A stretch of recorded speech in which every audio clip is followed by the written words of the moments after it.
bubuksan natin.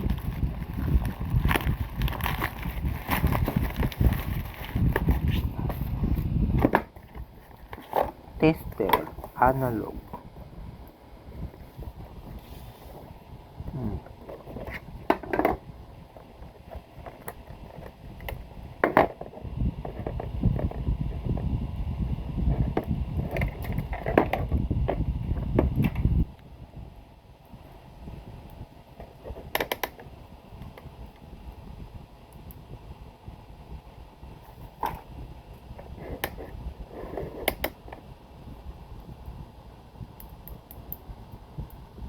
Ay, walang battery.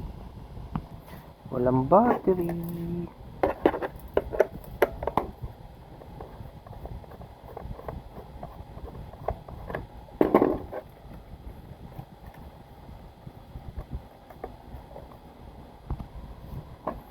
Wala nga battery, oh. Naglalagay pa. May nakita akong battery.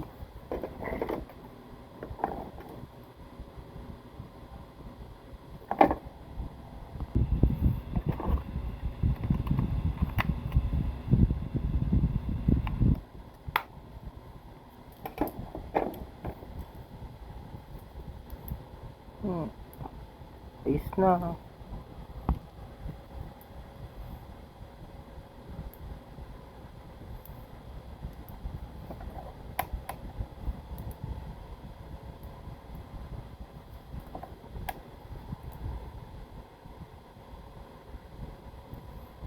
Okay na. Ito naman, digital tester.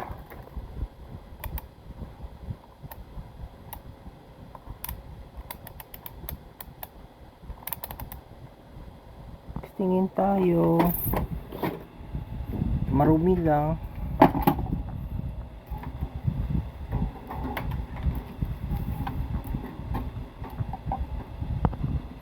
So, papalitan na natin. Sisirain na kasi hindi na gumagana.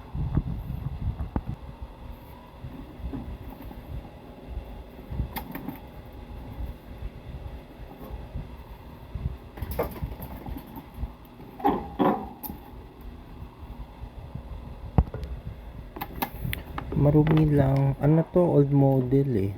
Standard. Matibay kasi. Sa iba to kasi tapon na to.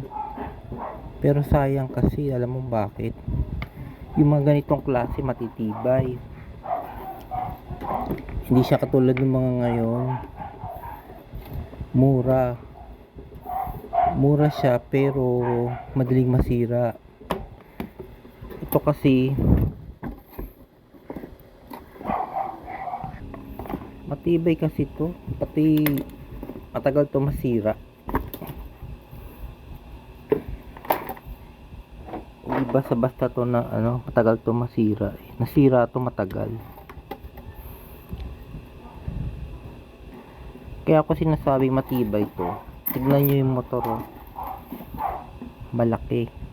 Pati karamihan nga kasi ng mga motor ngayon puro lata, kaya mabilis mag-init. Ito nag-iinit to pero kaya niyang natotolerate, kaya niyang tiisin. Hindi katulad ng mga lata. Okay din naman, kaya lang nag-overheat. Hindi to antique, hindi rin to vintage. Ano lang to, luma lang. Pero kung sabihin nila vintage, bahala na sila.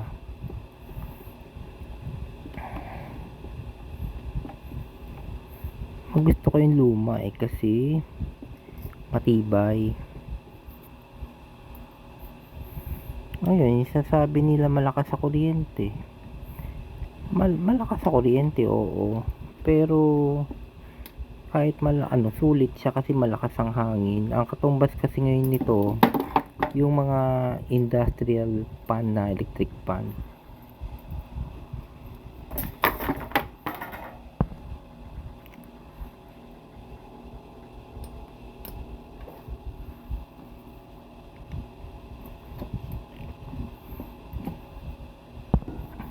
Ito muna buksan ko. Mahirap buksan yung motor, matigas eh. Bukas na. Yan o, grabe yung kalawang. Pag ganyan, langisan lang natin. Kung ayaw mo bumili ng bago, pero ingatan mo lang na kasi may kuryente, dinadaanan to ng kuryente eh. Kaya titignan mo kung mayroon, kung baka may maging grounded. Okay, bubuksan na natin.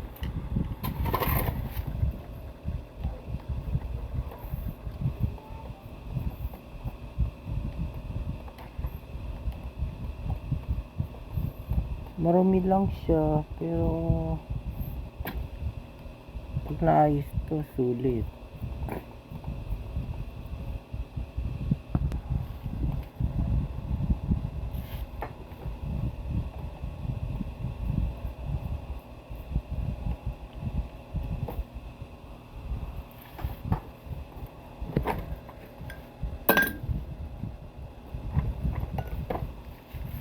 Titignan natin. Shafting ang tawag dito. Hindi pa naman siya gastado, pwede pa, kaya okay pa to. So magiging ano talaga, winding. Ito yung shafting. Pag malaki ng kalog, hindi na pwede, pero pwede pa.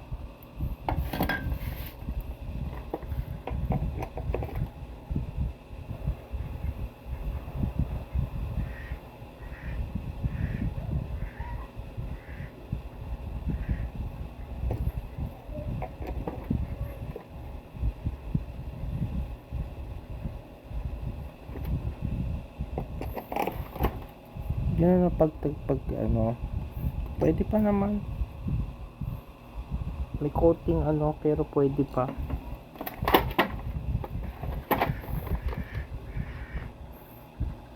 Dahil sira na to, pwede sirain na lang natin.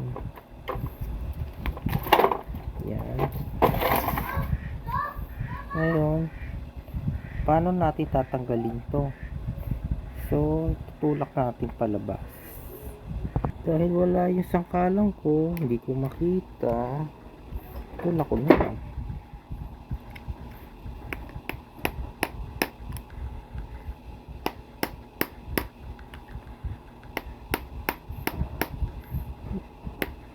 Dahan-dahan lang kasi baka mabasag. Dito na lang kasi mahirap.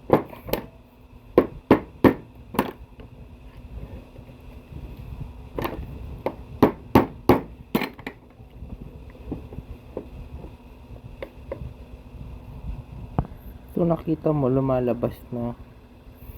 Kailangan pantay yan kasi kung hindi pwede mabasag yung housing.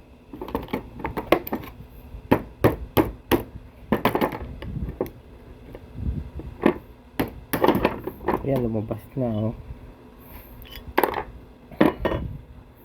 ito yung i-rewind natin. So may binili ako, subukan ko to kung effective.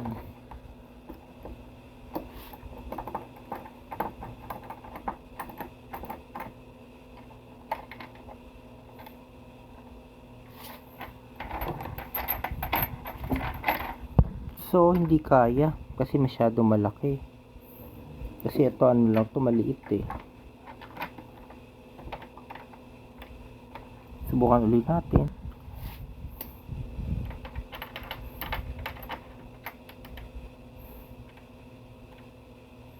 Mubra naman. So lalagariin natin.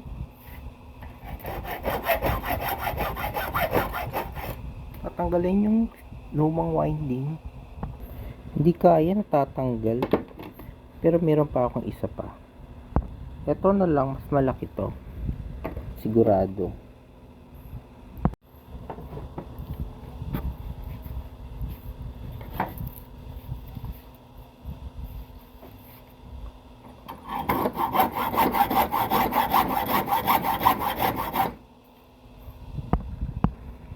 Hanggang na.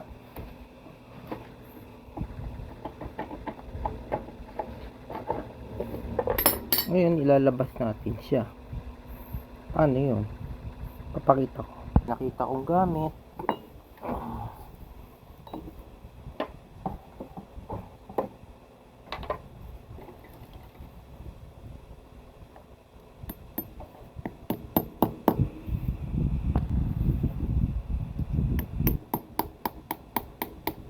Tutulak palabas. Ano?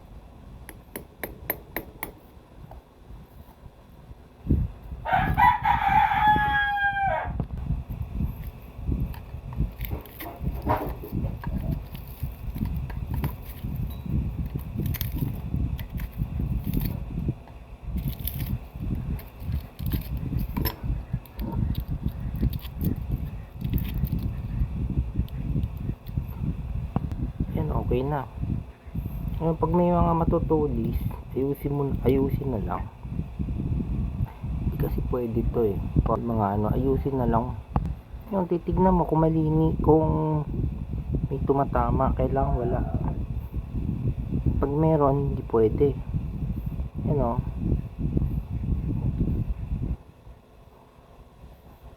Pwede na.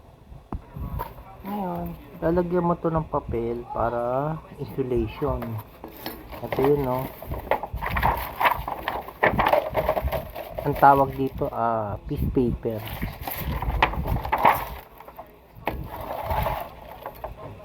Susukat tayo. Yan, gawa na. Gagawa tayo ng papel.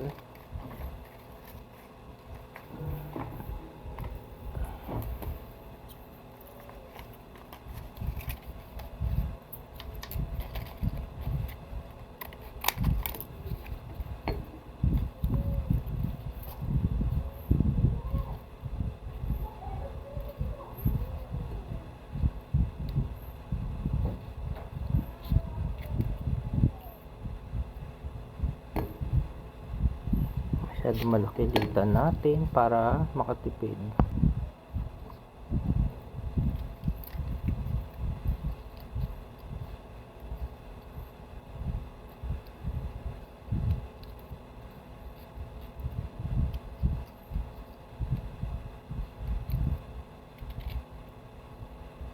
Ganito.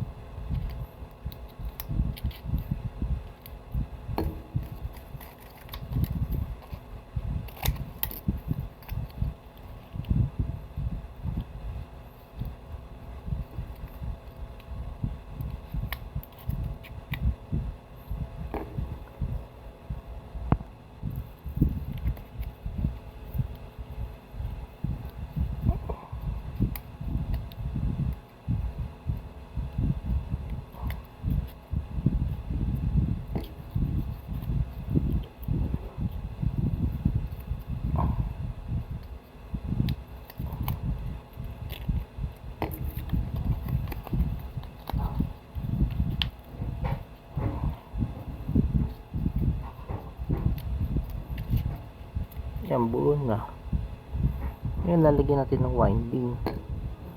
Tapos, meron akong gawa na ready made na. Ayan, kakabit na lang dito. Ang tawag dito ay magnet wire number 31. Makapal to, kaya hindi basta-basta napuputol. Ayan, ready made na to. Kakabit natin. Ito yung connection, kung tatanungin mo ako kung naiintindihan ko, medyo ako nahirapan din ako siguro pasensya na kung hindi nyo maintindihan na yan ang connection.